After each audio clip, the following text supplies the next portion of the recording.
Camera, apparently. Camera to do what? To film. To create an interview right now. Oh, okay. Sorry to disturb. No problem. We are here at Marseille at a logistic event. Hi. I'm here at Boston Dynamics. And Nicolas, let's talk about your solution for logistic. Yes, absolutely. So, well, thanks for taking the time to talk to us. And, at Boston Dynamics, we have a number of products, but one of them is our stretch robot. Stretch robot is a mobile manipulator that today is unloading containers in an automated fashion. So we open an import container which is full of cardboard freight that is floor loaded. Maybe we'll see a video of that right after this one. Yes, it's coming later on. It comes later. I probably should have talked about the other robot first. But anyway, what happens is that the robot will then unload the containers automatically. That is an application that until a year or two ago was just simply not possible.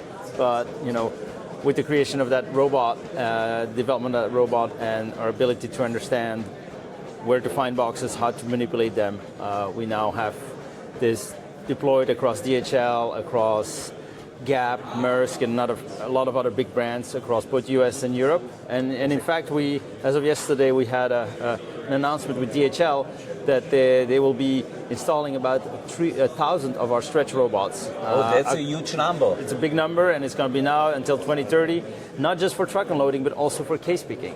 Okay. So the same robot will be able to do a different task in the warehouse, okay, which is to go alongside the aisles, picking up boxes, creating pallets, orders that then go out of the warehouse. Loading, unloading, both?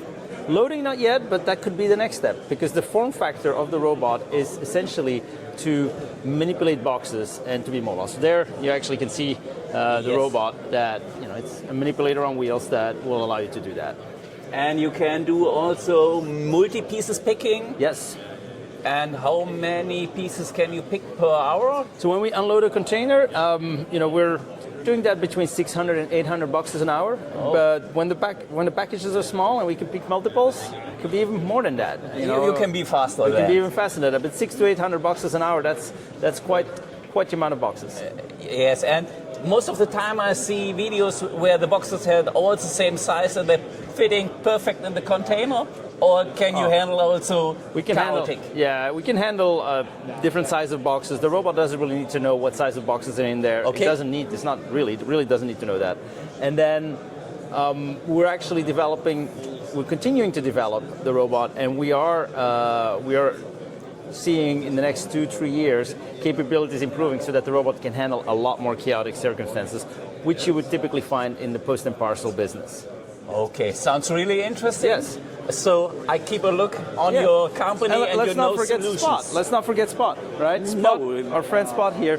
Spot is obviously not a robot that will move your boxes around, but Spot will be able to come and do inspection tasks in your warehouse. Yes, I was last week at the control show. I have seen it at Fraunhofer. Okay. They do an inspection at flight pieces, aerospace. Yes.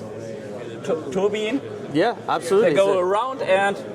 Absolutely. So if you think about Spot, you put different sensors on it, right? With the Spot, you can also go in areas where people can't go inside. Yes.